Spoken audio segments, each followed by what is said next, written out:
उत्पत्ती प्रकरण 31. याकोब लाबानाच्या घरून पळून जातो.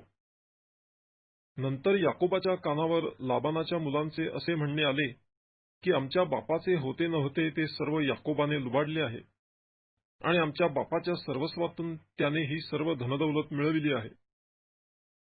लाबान पूर्वीप्रमाणे आपणावर प्रसन्न नाही असे याकोबाने ताडिले. परमेश्वराने याकोबास सांगितले की तू आपल्या पूर्वजांच्या देशी आपल्या आप्तांकडे परत जा, मी तुझ्याबरोबर असेन. तेव्हा याकोबाने राहेल व लेआ यास निरोप पाठवून शेतात आपल्या कळपाकडे बोलाविले. त्या आल्यावर तो त्यास म्हणाला, तुमच्या बापाच्या चर्येवरून मी ताडिले की तो पूर्वीप्रमाणे मजवर प्रसन्न नाही. तथापि माझ्या वाडवडिलांचा देव मजबरोबर आहे. मी सर्व बळ खर्चून तुमच्या बापाची चाकरी केली हे तुम्हास ठाऊक आहे. तरी तुमच्या बापाने मला फसवून 10दा माझ्या वेतनात फेरबदल केला, पण देवाने त्याला माझी काही हानी करू दिली नाही. त्याने जेव्हा म्हटले की ठिपकेदार शेळ्या तुला वेतनादाखल मिळतील, तेव्हा सर्व कळपास ठिपकेदार पोरे होऊ लागली. त्याने जेव्हा म्हटले की बांड्या बकऱ्या तुझ्या, तेव्हा सर्व कळपास बांडी पोरे होऊ लागली. या प्रकारे देवाने तुमच्या बापाची जनावरे हिरावून मला दिली आहेत. कळप फळावयाच्या ऋतूत मी आपली दृष्टी वर करून स्वप्नात पाहिले, तो मेंढ्यांवर उडणारे एडके बांडे ठिपकेदार व करडे होते.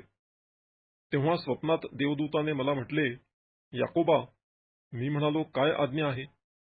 तो म्हणाला, आपली दृष्टी वर करून पहा, मेंढ्यांवर उडणारे सर्व एडके बांडे ठिपकेदार व करडे आहेत.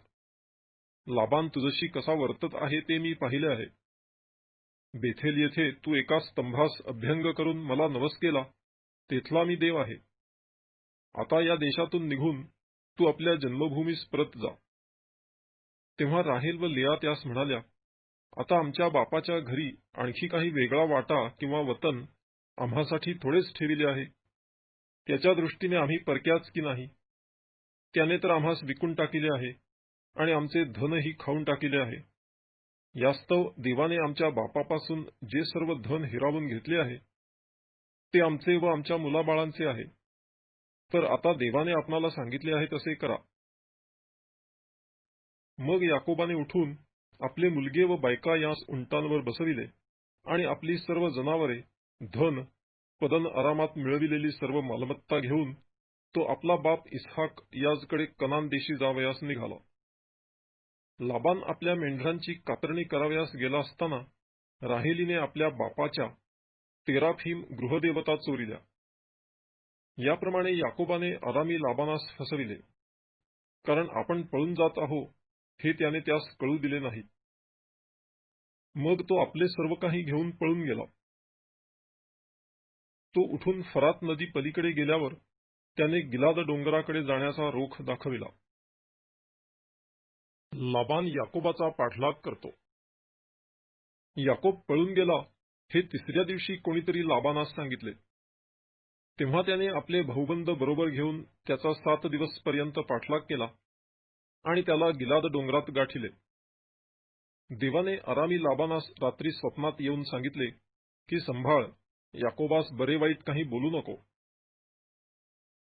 लाबानाने याकोबास गाठिले तेव्हा याकोबाने डोंगरात आपला डेरा दिला होता. लाबानानेही आपल्या भाऊबंदासह गिलाद डोंगरात डेरा दिला. मग लाबान याकोबास म्हणाला, तू हे काय केले? मला फसवून माझ्या मुली युद्धात पाडाव केल्याप्रमाणे घेऊन आलास. तू चोरून पळालास, मला फसविले, काही कळू दिले नाही, असे का केले? तू मला कळविले असते तर मी आनंदाने गाणे बजावणे करून डफ, चंग वगैरे वाद्ये लावून तुला रवाना केले असते. तू मला आपल्या मुलाबाळांचे चुंबन घेण्याचीही सवड दिली नाही.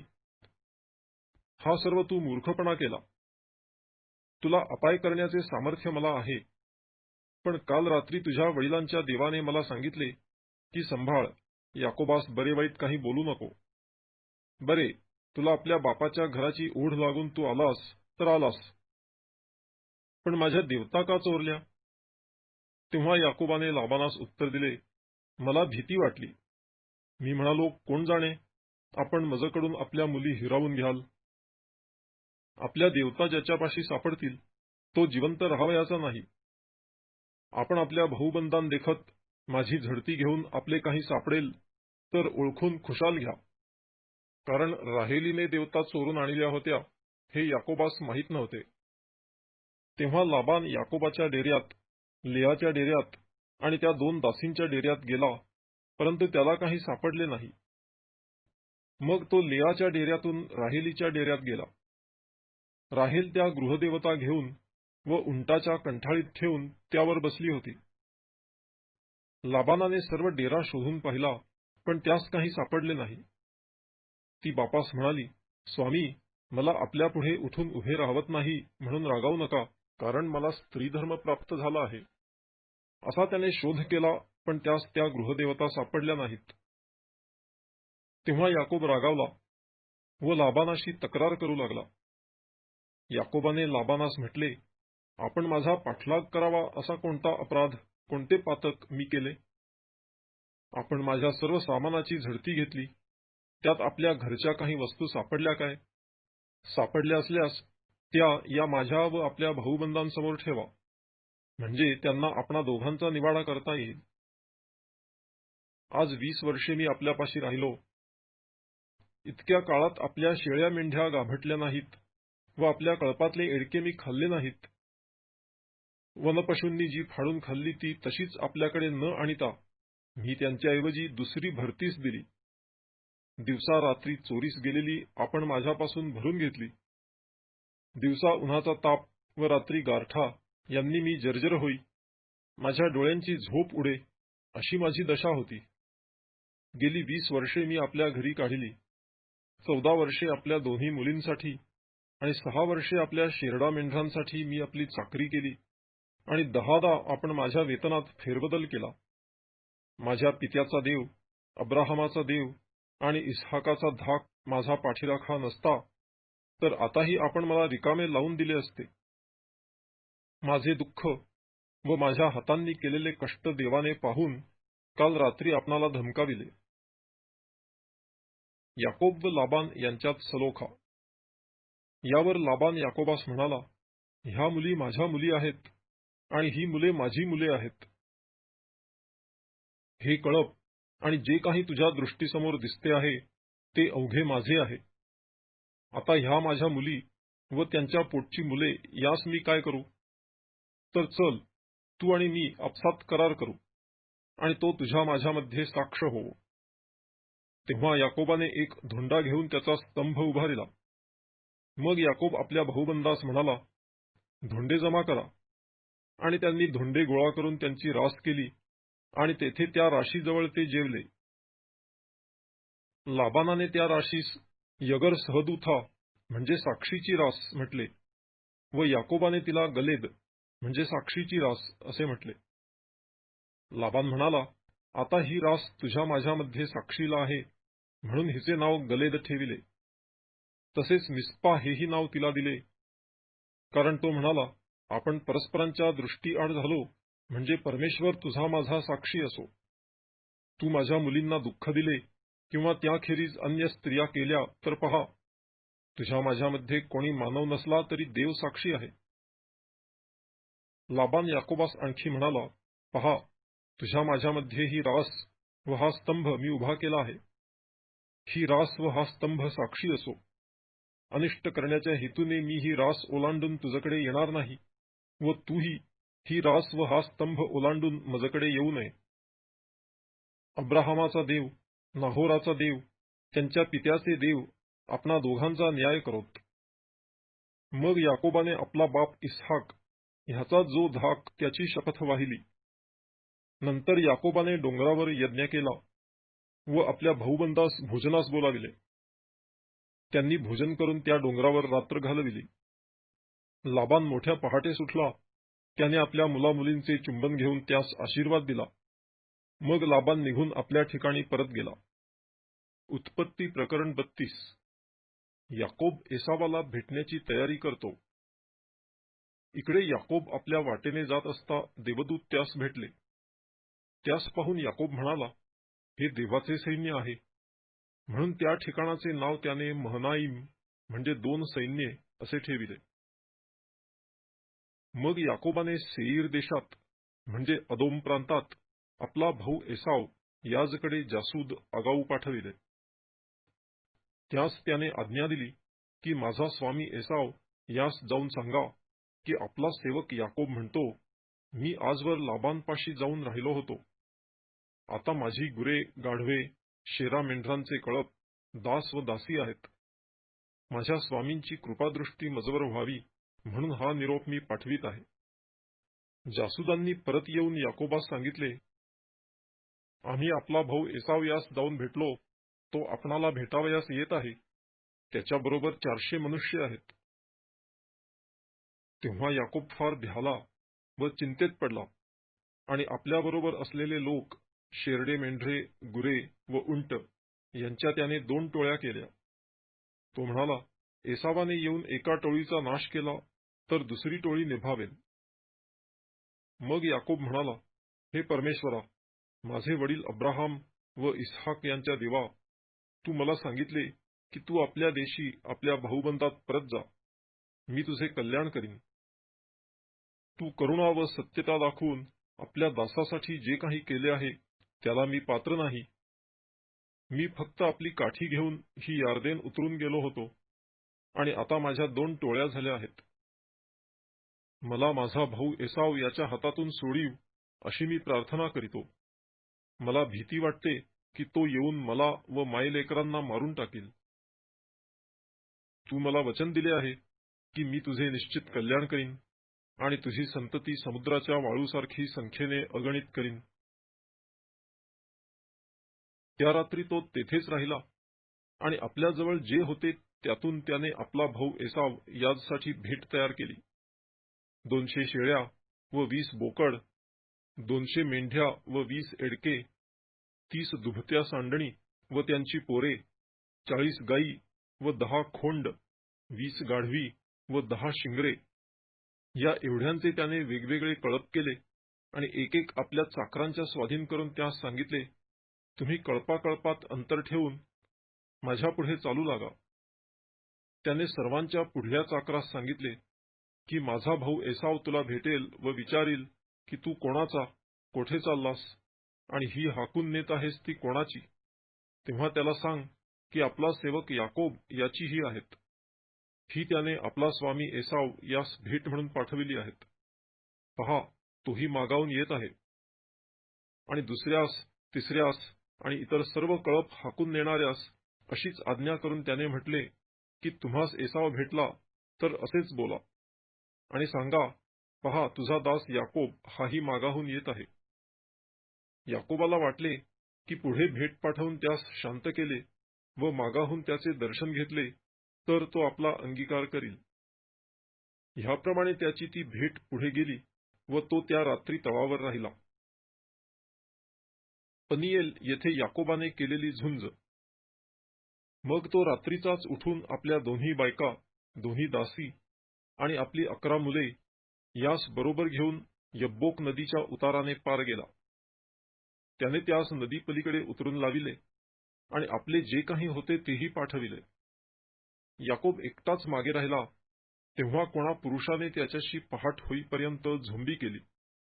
याकोबावर आपली सरशी होत नाही हे पाहून त्याने त्याच्या जांघेस स्पर्श केला. तो याकोब त्याच्याशी झोंबी करीत असता ती उखळली.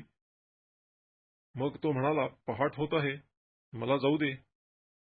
तो म्हणाला, तू मला आशीर्वाद दिल्या वाचून मी तुला जाऊ द्यावयाचा नाही. त्याने मग त्यास विचारिले, तुझे नाव काय?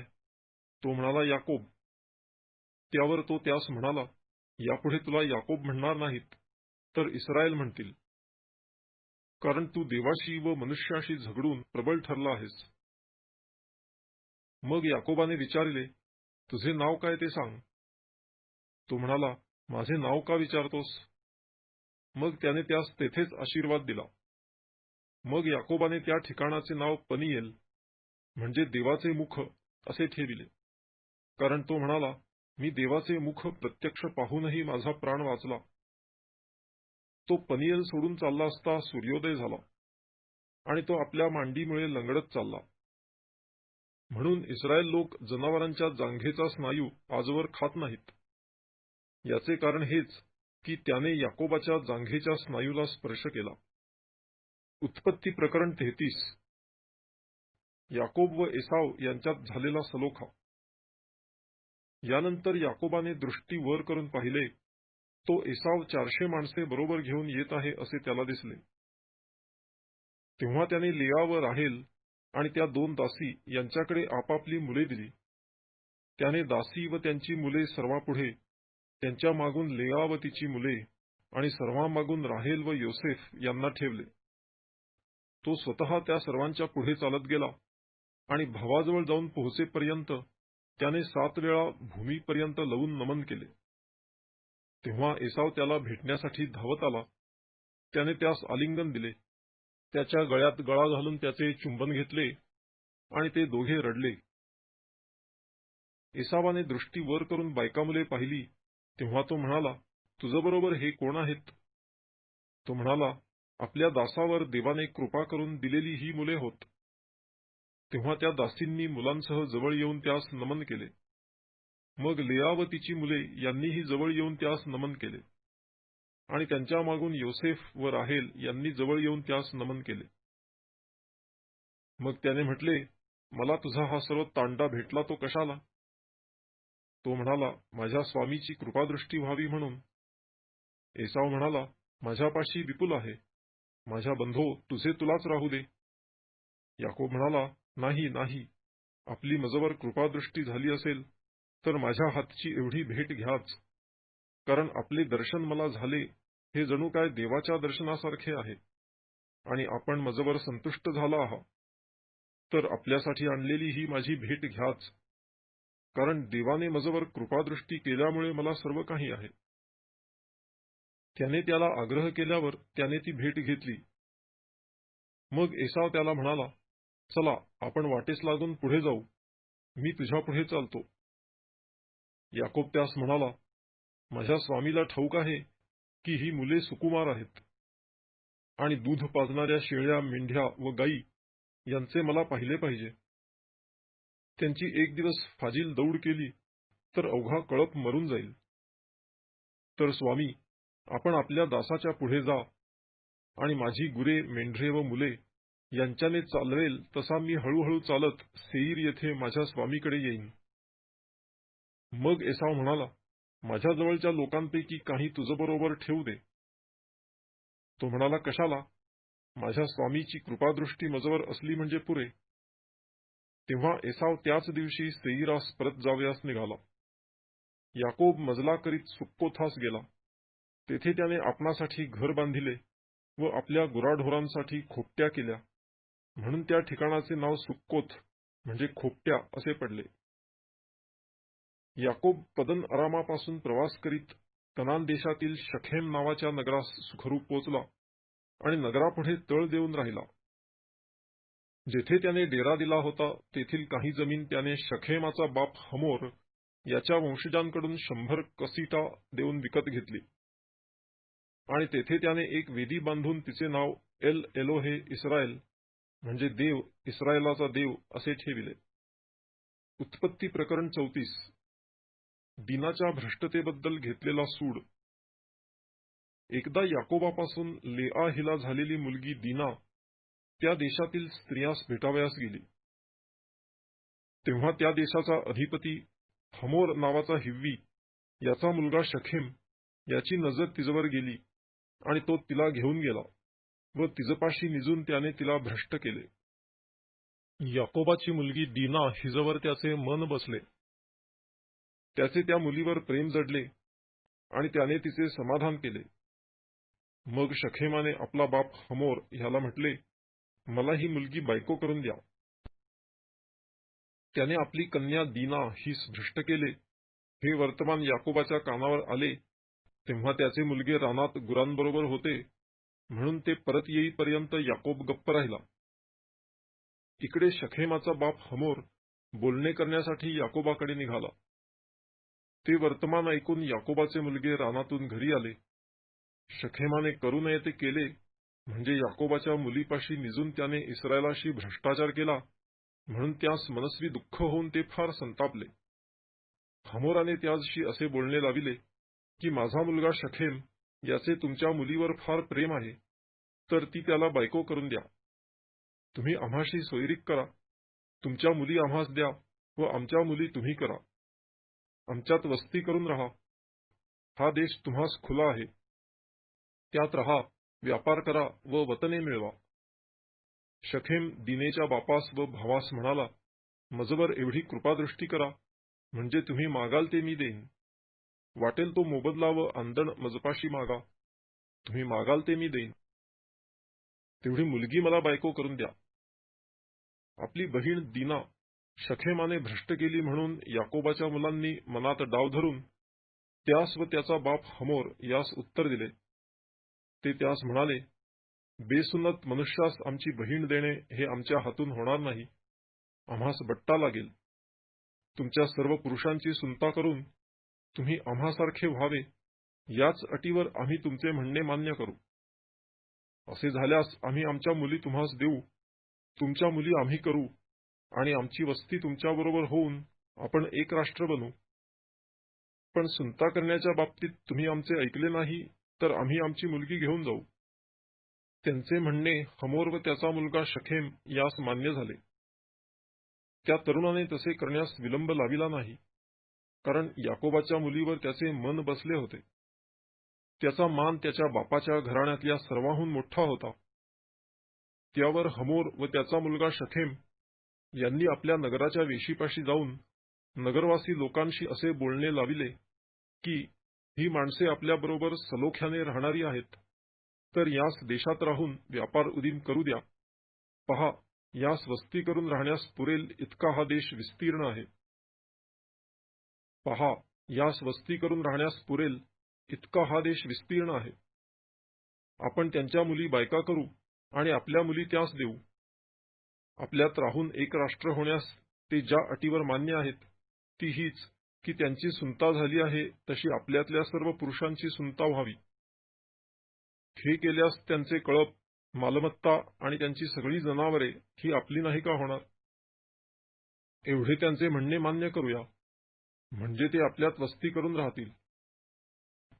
हमोर व त्याचा मुलगा शखेम यांचे म्हणणे वेशीतून येणाऱ्या जाणाऱ्या सर्वांनी ऐकले. मग त्या नगराच्या वेशीतून येणाऱ्या जाणाऱ्या सर्व पुरुषांची सुनता झाली. आणखी असे झाले की तिसऱ्या दिवशी ते बेजार असता याकोबाचे 2 मुलगे म्हणजे दिनेचे भाऊ शिमोन व लेवी यांनी आपापली तलवार हाती घेऊन त्या नगरावर अवचित छापा घातला आणि तेथल्या सर्व पुरुषांची कत्तल केली.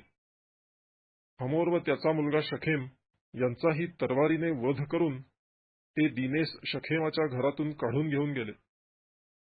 मग याकोबाच्या मुलांनी त्या वध केलेल्यांवरून जाऊन ते नगर लुटिले, कारण त्यांनी त्यांची बहीण दीना हिला भ्रष्ट केले होते. त्यांची शेरडे मेंढरे, गाई बैल, गाढवे आणि त्या नगरातले व शेतातले होते नव्हते ते सारे त्यांनी घेतले. त्यांचे अवघे धन, त्यांची सर्व मुलेबाळे व स्त्रिया आणि त्यांच्या घरात जे काही सापडले ते सगळे हस्तगत करून त्यांनी लुटले. तेव्हा शिमोन व लेवी यास याकोब म्हणाला, या देशचे रहिवासी कनानी व परिज्जी यास माझा वीट येईल असे तुम्ही करून मला संकटात घातले आहे. माझे लोक मुठभर आहेत, म्हणून ते एकजूट करून मजवर येतील व माझी कत्तल करीतील आणि माझा व माझ्या घराण्याचा फडशा उडवितील. ते म्हणाले, त्यांनी आमच्या बहिणीशी वेश्येप्रमाणे व्यवहार करावा की काय? उत्पत्ती प्रकरण 35. बेथेल येथे देव याकोबाला आशीर्वाद देतो. मग देवाने याकोबाला सांगितले की उठ, वर जाऊन बेथेल येथे राहा आणि तू आपला भाऊ एसाव याच्या पुढून पळून चालला असताना ज्या देवाने तुला दर्शन दिले होते त्याच्यासाठी तेथे वेदी बांध. मग याकोब आपल्या घरच्या मंडळीस व आपल्या बरोबरच्या सगळ्या माणसास म्हणाला, तुमच्यापाशी जे परके देव आहेत ते सर्व फेकून द्या व स्वतःला शुद्ध करून आपली वस्त्रे बदला. आपण उठून वर बेथेलास जाऊ. तेथे मी देवासाठी वेदी बांधीन. त्याने माझ्या संकटसमयी माझे ऐकले आणि ज्या वाटेने मी प्रवास करीत होतो तीत तो मजबरोबर होता. तेव्हा त्यांनी आपल्यापाशी असलेले सर्व परके देव आणि आपल्या कानात असलेली कुंडले याकोबाच्या हवाली केली आणि याकोबाने शखेमाजवळ असलेल्या एका वृक्षाखाली ती पुरून टाकली. मग त्यांनी कूच केले आणि आसपासच्या नगरातल्या लोकांच्या मनात देवाने अशी दहशत उत्पन्न केली की ते याकोबाच्या मुलांच्या पाठीस लागले नाहीत. ह्या प्रकारे याकोब आपल्याबरोबरच्या सर्व लोकांसह कनान देशात लूज म्हणजे बेथेल येथे येऊन पोहोचला. तेथे त्याने एक वेदी बांधली व त्या स्थलास एल बेथेल म्हणजे बेथेलचा देव हे नाव दिले, कारण तो आपल्या भावापासून पळून चालला असता येथेच देव त्याला प्रगट झाला होता. रिबकेची दाई दबोरा ही मरण पावली व तिला बेथेलच्या खालच्या बाजूस अल्लोन वृक्षाखाली पुरिले. ह्या वृक्षाचे अल्लोन बाकूत म्हणजे रुदन वृक्ष असे नाव ठेविले. याकोब पदन अरामाहून परत आल्यावर देवाने त्याला पुन्हा दर्शन देऊन आशीर्वाद दिला. देव त्याला म्हणाला, तुझे नाव याकोब आहे, पण आतापासून तुला याकोब म्हणणार नाहीत, तर तुझे नाव इस्रायल होईल. आणि देवाने त्याला इस्रायल हे नाव दिले. देव त्याला आणखी म्हणाला, मी सर्वसमर्थ देव आहे. तू फलद्रूप होऊन बहुगुणित हो. तुझपासून एक राष्ट्रच काय, तर राष्ट्रसमूह उत्पन्न होईल आणि तुझ्या पोटी राजे निपजतील. आणि जो देश मी अब्राहाम व इसहाक यास दिला तो तुला देईन आणि तुझ्या मागे तुझ्या संततीसही तोच देश देईन. मग देवाने जेथे याकोबाशी भाषण केले होते तेथूनच आरोहण केले. आणि जेथे देवाने याकोबाशी भाषण केले होते तेथे त्याने एक पाषाणस्तंभ उभा केला आणि त्यावर पेयार्पण करून त्यास तैलाभ्यंग केला. जेथे देवाने याकोबाशी भाषण केले होते त्या स्थलाचे नाव याकोबाने बेथेल ठेविले. राहेलीचा मृत्यू. मग त्यांनी बेथेलाहून कूच केले आणि एफ्राथ गाव अद्याप काहीसा दूर असता राहेल प्रसूत झाली व तिची प्रसूती कष्टाची होती. प्रसूती वेदना होत असता सुईण तिला म्हणाली, भिवू नको, कारण तुला हाही मुलगाच आहे. ती तर मरण पावली. तिचा प्राण जाता जाता तिने मुलाचे नाव बेन ओनी म्हणजे माझ्या दुःखाचा पुत्र असे ठेविले. तथापि त्याच्या बापाने त्याचे नाव बन्यामीन म्हणजे माझ्या उजव्या हाताचा पुत्र असे ठेविले. ह्याप्रमाणे राहेल मरण पावली आणि एफ्राथ म्हणजे बेथलेहेम गावाच्या वाटेवर तिला पुरिले. मग याकोबाने तिच्या कबरेवर एक स्तंभ उभारिला. तो राहेलीच्या कबरेवरचा स्तंभ आजवर कायम आहे. नंतर इस्रायलाने कूच करून एदेर कोटाच्या पलीकडे आपला डेरा दिला. इस्रायल त्या प्रदेशात राहत असता रऊबेन हा आपल्या बापाची उपपत्नी बिल्हा हिजपाशी जाऊन निजला. हे इस्रायलाच्या कानावर गेले. याकोबाचे मुलगे. पहिला इतिहास प्रकरण 2 पदे 1 व 2. याकोबास 12 मुलगे होते. लेया हिचे मुलगे. याकोबाचा पहिला मुलगा रऊबेन आणि शिमोन, लेवी, यहुदा, इस्साखार व जबुलून. राहेलीचे मुलगे योसेफ व बन्यामीन. राहेलीची दासी बिल्हा हिचे मुलगे दान व नफ्ताली. आणि लेयाची दासी जिल्पा हिचे मुलगे गाद व आशेर. हे याकोबाचे मुलगे त्याला पदन अरामात झाले. मग किर्याथ अर्बा म्हणजे हेब्रोन येथील मम्रेस याकोब आपला पिता इसहाक याचकडे गेला. तेथेच अब्राहाम व इसहाक हे पूर्वी वस्तीस होते. इसहाकाचा मृत्यू. इसहाकाचे वय 180 वर्षांचे होऊन त्याने प्राण सोडला. तो वृद्ध व पुऱ्या वयाचा होऊन मृत्यू पावला आणि स्वजनास जाऊन मिळाला. त्याचे मुलगे एसाव आणि याकोब यांनी त्यास मूठमाती दिली. उत्पत्ती प्रकरण 36. एसावाचे वंशज. पहिला इतिहास प्रकरण 1 पदे 34 ते 36.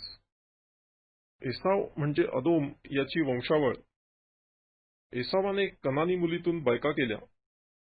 एलोन हित्ती याची मुलगी आदा, सिबोन हिव्वी याची नात म्हणजे अनाची मुलगी अहलीबामा आणि इश्माएलाची मुलगी नबायोथाची बहीण बासमात ह्या बायका त्याने केल्या.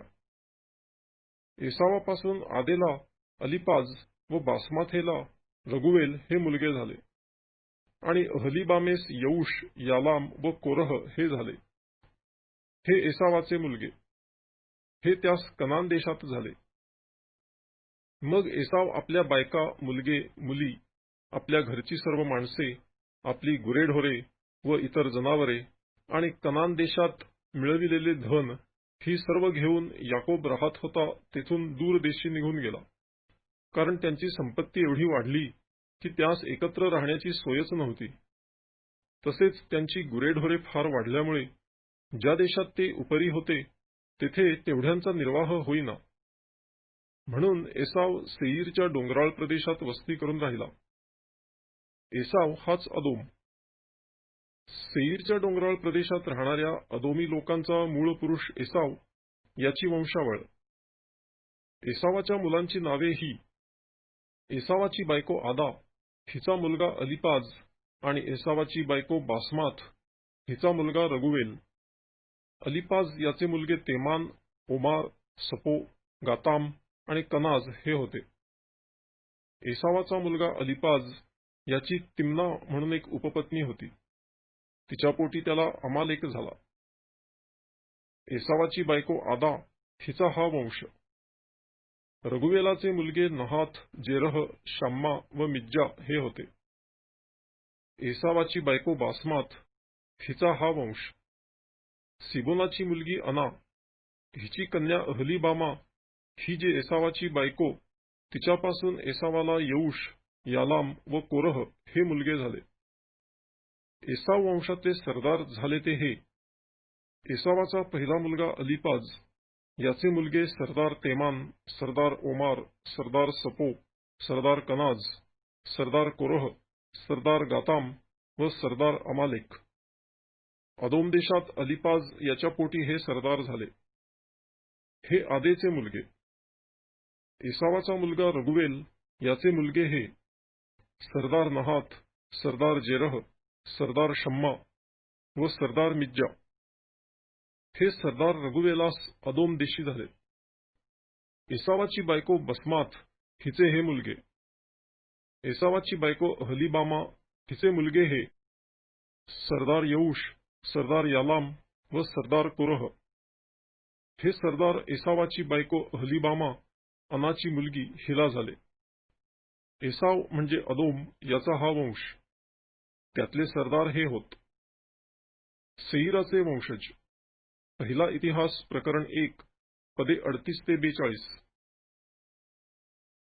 सेईर होरी याचे जे मुलगे त्या देशी राहत होते ते हे: लोटन, शोबाल, सिबोन व अना. दिशोन, एसर व दिशान. हे अदोम देशात सेईराचे होरी वंशातले सरदार होत. लोटानाचे मुलगे होरी व हेमाम हे होत. लोटानाची बहीण तिम्ना ही होती. शोबालाचे मुलगे अल्वान, मनहात, एबाल, शपो व ओनाम हे होते. सिबोनाचे मुलगे अय्या व अना हे होते. आपला बाप सिबोन याची गाढवे राखीत असता ज्याला रानात ऊन पाण्याचे झरे सापडले तोच हा अना. अनाचा मुलगा दिशोन व अनाची मुलगी अहलिबामा. दिशोनाचे मुलगे हेमदान, एशबान, यित्रान व करान हे होत.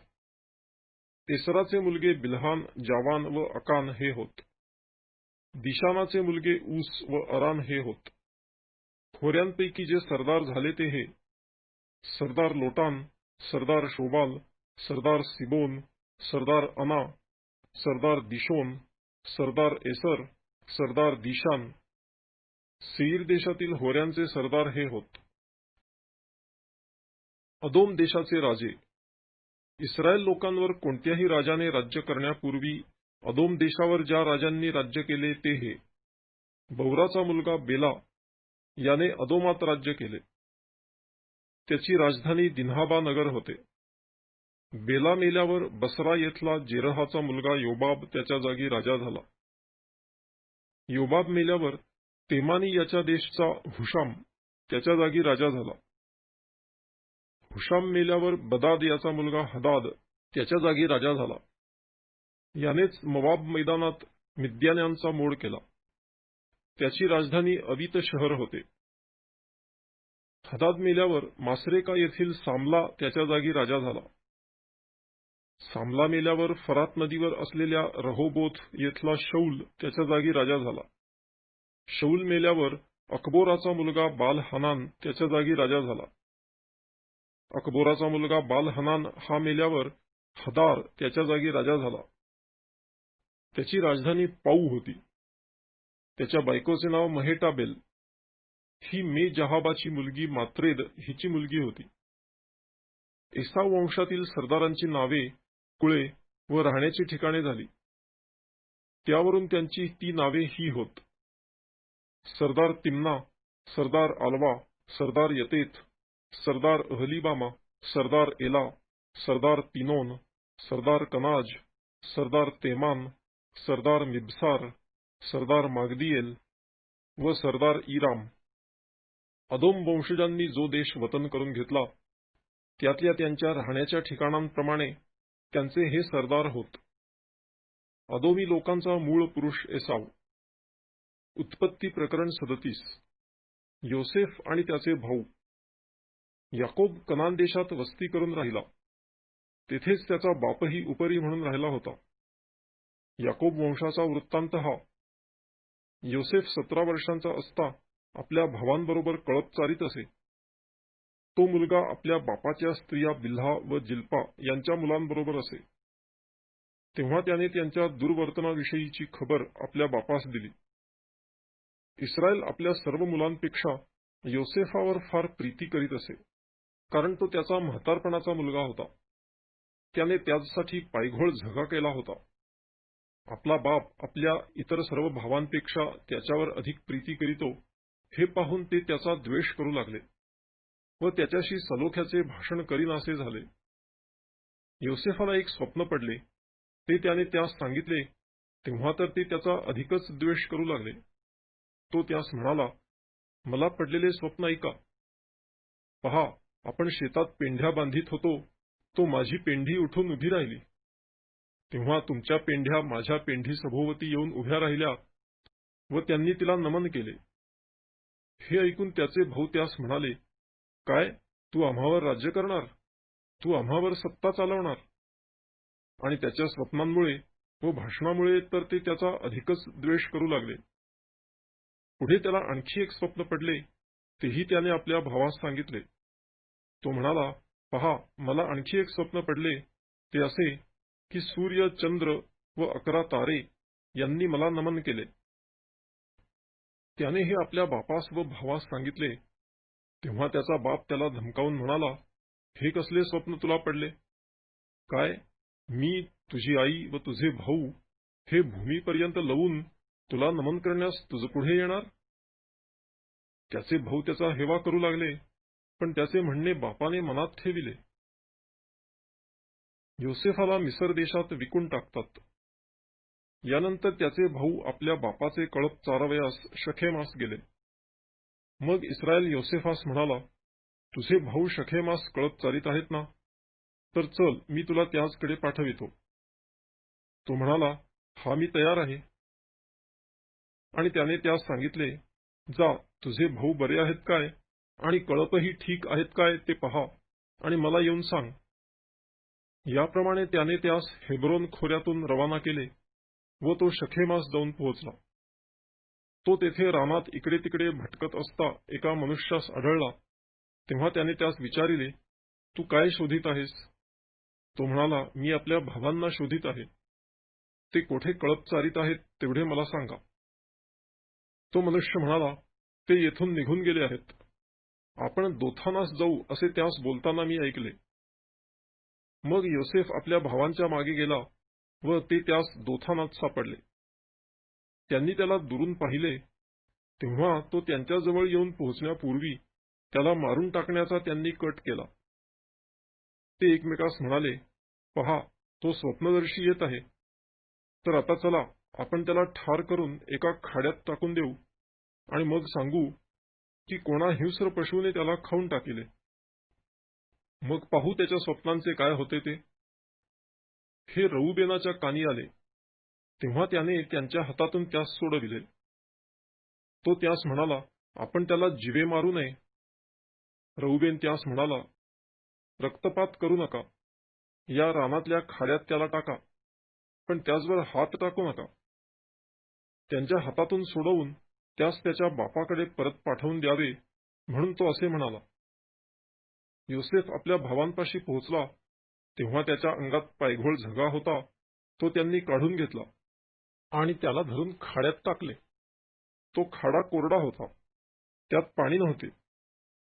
मग ते शिदोरी खाव्यास बसले असता त्यांनी वर नजर करून पाहिले, तो इश्माएली लोकांचा एक काफला उंटांवर मसाला, ऊद व गंधरस लादून गिलादाहून मिसरास जात आहे असे त्यास दिसले. तेव्हा यहुदा आपल्या भावास म्हणाला, आपण आपल्या भावास ठार मारून त्याचा खून छपविला तर काय लाभ. चला, आपण त्यास या इश्माएली लोकांस विकून टाकू. आपण त्याचवर हात टाकू नये, कारण तो आपला भाऊ आहे, आपल्या हाडामांसाचा आहे. हे त्याच्या भावास पसंत पडले. ते मिद्यानी व्यापारी जवळून चालले, तेव्हा त्यांनी योसेफास त्या खाड्यातून ओढून बाहेर काढिले आणि त्या इश्माएली लोकांस 20 रुपयास विकून टाकिले. ते योसेफास मिसर देशात घेऊन गेले. रऊबेन खाड्याकडे परत येऊन पाहतो, तो योसेफ खाड्यात नाही, म्हणून त्याने आपली वस्त्रे फाडिली. तो आपल्या भावांकडे परत येऊन म्हणाला, मुलगा तर नाही, आता मी कोठे जाऊ. मग त्यांनी योसेफाचा झगा घेतला व एक बकरा मारून तो झगा त्याच्या रक्तात भिजविला. मग त्यांनी तो पायघोळ झगा पाठवून दिला. तो त्यांनी आपल्या बापाकडे आणून म्हटले की हा आम्हा सापडला. हा आपल्या मुलाचा झगा आहे की काय ते ओळखा. त्याने तो ओळखून म्हटले, हा माझ्या मुलाचाच झगा.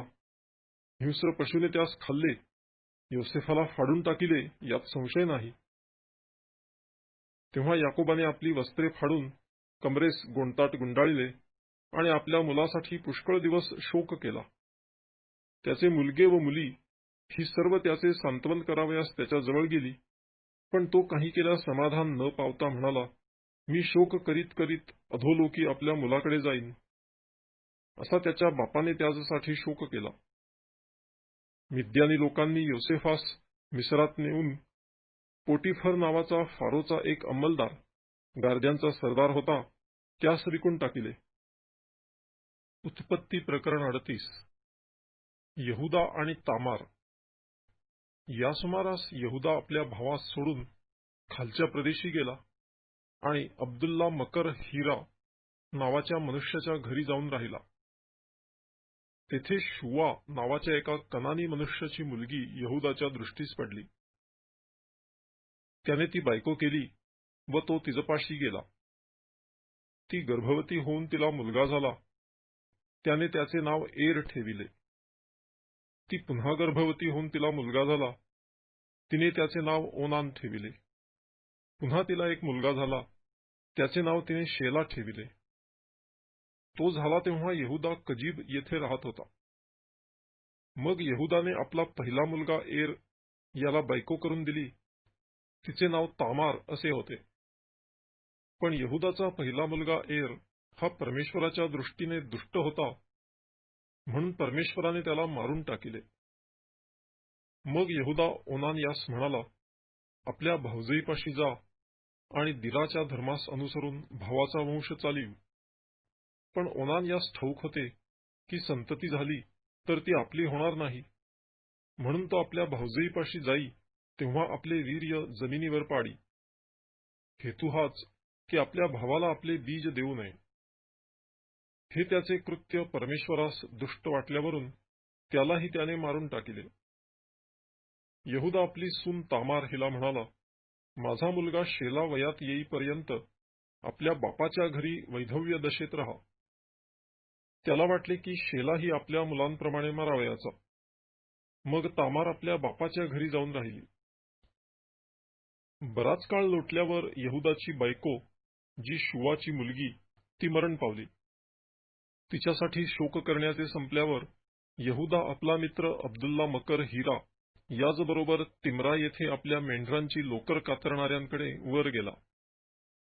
तेव्हा तामार हिला कोणी सांगितले की तुझा सासरा आपल्या मेंढरांची लोकर कातरण्यासाठी तिम्रा येथे जात आहे. तेव्हा तिने आपली वैधव्य वस्त्रे उतरली व बुरखा घेऊन आपले शरीर लपेटून घेतले आणि तिम्राच्या सडकेवरील एनाईम गावच्या वेशीपाशी ती जाऊन बसली. शेला प्रौढ झाला असूनही अजून आपणाला त्याची बायको केले नाही असे तिला दिसून आले होते. यहुदाने तिला पाहिले तो त्याला वाटले ही कोणी वेश्या असावी, कारण तिने आपले तोंड झाकले होते. तेव्हा ही आपली सून आहे हे न कळून तो वाटेवरून तिच्याकडे वळून म्हणाला, चल मला तुझपाशी येऊ दे. तेव्हा ती म्हणाली, माझ्यापाशी आलास तर मला काय देशील? तो म्हणाला, मी आपल्या कळपातले एक करडू तुला पाठवून देईन. ती म्हणाली, ते पाठवीपर्यंत काय हडप ठेवशील? तो म्हणाला, तुला काय हडप देऊ?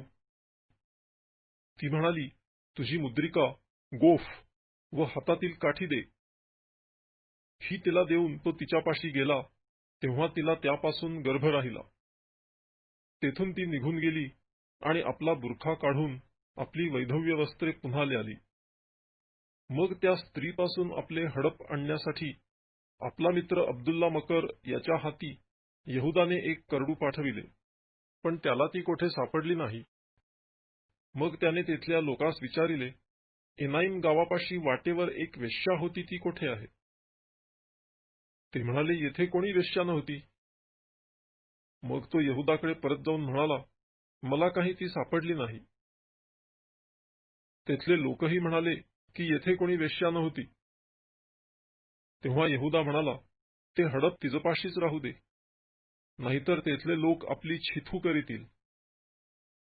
मी तर करडू पाठविले, पण तुला ती सापडली नाही. या गोष्टीस सुमारे 3 महिने झाले. तेव्हा कोणी यहुदास सांगितले की तुझी सून तामार हिने वेश्याकर्म केले व त्या जारकर्मामुळे तिला दिवस गेले आहेत. तेव्हा यहुदा म्हणाला, तिला बाहेर काढून जाळून टाका. तिला बाहेर काढिले, तेव्हा तिने आपल्या सासऱ्यास निरोप पाठविला की या वस्तू ज्या पुरुषाच्या आहेत त्याचपासून मला गर्भ राहिला आहे. आणखी ती म्हणाली, नीट डोळे उघडून पहा, ही मुद्रिका, हा गोफ व ही काठी कुणाची आहे ती? यहुदाने त्या ओळखून म्हटले, ती माझ्यापेक्षा अधिक नीतिमान आहे, कारण मी आपला मुलगा शेला तिला नवरा करून दिला नाही. यापुढे त्याने कधी तिच्याशी संबंध केला नाही. तिच्या प्रसूतीसमयी तिच्या पोटात जुळी आहेत असे दिसून आले. तिला वेणा होत असता एका बालकाचा हात बाहेर आला, तेव्हा सुईणीने त्याच्या हाताला लाल सूत बांधून म्हटले, पहिला हा बाहेर पडला. त्याने आपला हात आखडून घेतला, तेव्हा त्याचा भाऊ बाहेर पडला. तेव्हा सुईण म्हणाली, तू आपल्यासाठी कशी वाट फोडलीस? म्हणून त्याचे नाव पेरेस असे पडले. मग ज्याच्या हातास लाल सूत बांधिले होते तो त्याचा भाऊ बाहेर पडला आणि त्याचे नाव जेरह ठेविले.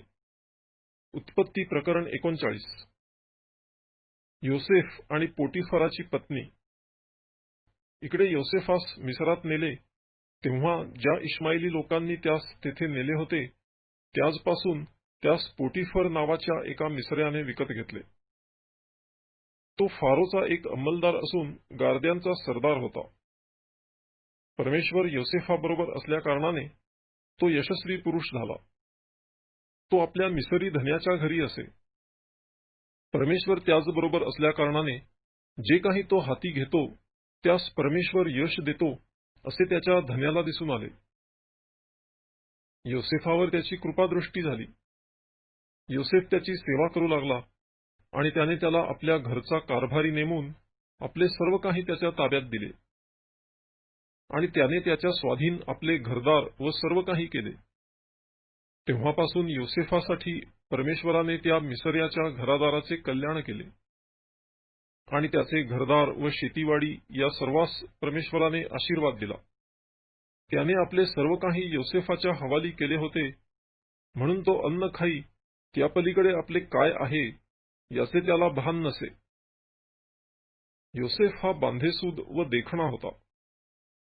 यानंतर असे झाले की योसेफाच्या धन्याची पत्नी त्याजवर नजर ठेवून त्यास म्हणाली, मजपाशी नीज.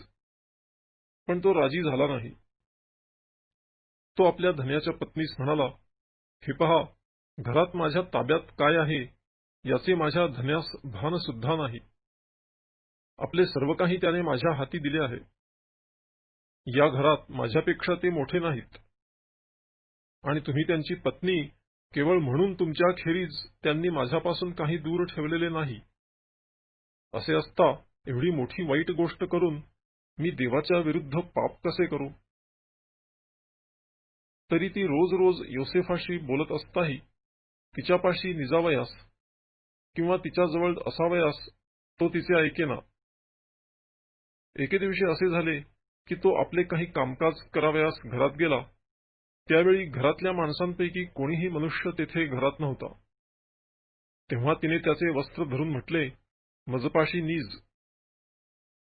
पण तो आपले वस्त्र तिच्या हाती सोडून बाहेर पळून गेला. ते वस्त्र आपल्या हाती सोडून तो बाहेर पळाला असे तिने पाहिले.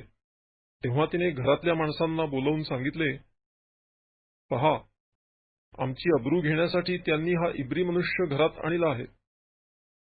तो मजपाशी निजण्याच्या हेतूने माझ्याजवळ आला, तेव्हा मी मोठ्याने ओरडले. हे पाहून तो आपले वस्त्र मजजवळ टाकून बाहेर पळून गेला.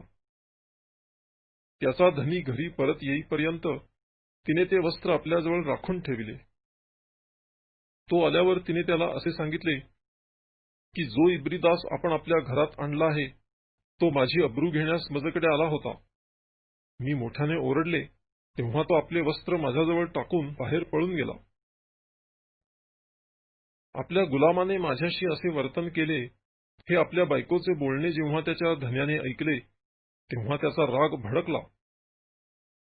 योसेफाच्या धन्याने त्याला धरिले आणि राजाचे बंदिवान होते त्या बंदीशाळेत त्यास टाकिले. तो त्या बंदीशाळेत राहिला.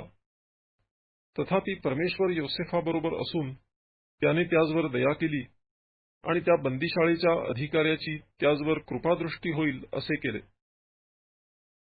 बंदीशाळेच्या अधिकाऱ्याने त्या बंदीखान्यात असलेले सर्व बंदिवान योसेफाच्या स्वाधीन केले आणि तेथे जे काही ते करीत ते करून घेणारा तो असे. त्याच्या स्वाधीन जे काही होते त्याकडे बंदीशाळेचा अधिकारी पाहत नसे, कारण परमेश्वर योसेफाबरोबर होता आणि जे काही तो हाती घेई ते परमेश्वर यशस्वी करी. उत्पत्ती प्रकरण 40. कैद्यांच्या स्वप्नांचा योसेफाने सांगितलेला अर्थ. यानंतर असे झाले की मिस्राच्या राजाचा प्यालेबरदार व आचारी या दोघांनी आपला स्वामी मिस्राचा राजा ह्याचा काही अपराध केला. प्यालेबरदारांचा नायक व आचार्यांचा नायक ह्या त्याच्या दोघा सरदारांवर फारो रागावला. तेव्हा त्याने त्यास गार्द्यांच्या सरदाराच्या वाड्यात कैदेत ठेविले. तेथेच योसेफही अटकेत होता.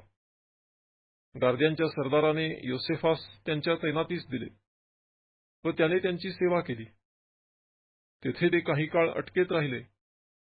बंदीशाळेत पडलेले मिसरी राजाचे प्यालेबरदार व आचारी या दोघांना एकाच रात्री त्यांना लागू पडेल अशा अर्थाची स्वप्ने पडली. सकाळी योसेफ त्यांच्याकडे जाऊन पाहतो तो ते खिन्न दिसले. तेव्हा आपल्या धन्याच्या कारागृहात आपल्याबरोबर असलेल्या त्या फारोच्या सरदारास त्याने विचारिले, आज तुमची तोंडे का उतरलेली दिसतात? ते त्यास म्हणाले, आम्हाला स्वप्ने पडली आहेत व त्यांचा अर्थ सांगणारा कोणी नाही. योसेफ त्यास म्हणाला, अर्थ सांगणे देवाकडे आहे ना, आपापले स्वप्न मला सांगा. प्यालेबरदारांच्या नायकाने योसेफाला आपले स्वप्न सांगितले ते असे.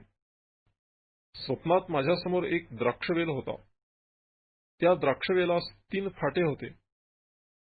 त्याला कळ्या फुटून बहर आला व त्याच्या गुच्छास द्राक्षे येऊन पिकली आणि फारोचा प्याला माझ्या हातात होता.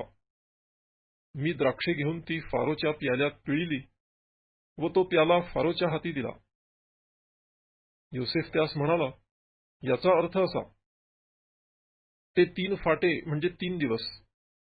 3 दिवसांच्या आत फारो तुझे शिर वर करून तुला तुझ्या हुद्द्यावर पूर्ववत नेमिल आणि तू पूर्वीप्रमाणे फारोचा प्यालेबरदार होऊन त्याच्या हाती प्याला देशील.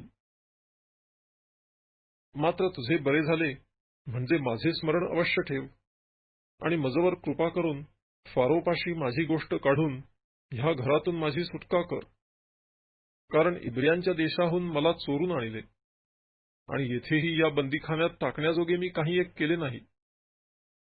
स्वप्नाचा अर्थ चांगला आहे हे पाहून आचार्यांचा नायक योसेफास म्हणाला, मलाही असे स्वप्न पडले की पांढऱ्या रोट्यांच्या 3 टोपल्या माझ्या डोक्यावर होत्या आणि वरच्या टोपलीत फारोसाठी सर्व प्रकारची पक्वान्ने असून पक्षी माझ्या डोक्यावरील त्या टोपलीतले पदार्थ खात होते.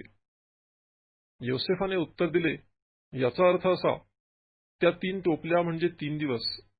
फारो 3 दिवसांच्या आत तुझे शिर वर करून उडवील, तुला झाडावर फाशी देईल आणि पक्षी तुझे मांस तोडून खातील. 3ऱ्या दिवशी फारोचा वाढदिवस आला, तेव्हा त्याने आपल्या सर्व चाकरास मेजवानी दिली आणि त्याने आपला प्यालेबरदारांचा नायक व आचार्यांचा नायक यांना पुढे आणले. त्याने प्यालेबरदारांच्या नायकास त्याच्या हुद्द्यावर पूर्ववत नेमिले आणि तो फारोच्या हाती प्याला देण्याचे काम करू लागला, पण त्याने आचार्यांच्या नायकास फाशी दिले. योसेफाने त्यांच्या स्वप्नांचा अर्थ सांगितल्याप्रमाणे घडले. तथापि प्यालेबरदारांच्या नायकाने योसेफाचे स्मरण ठेविले नाही, तो त्याला विसरला.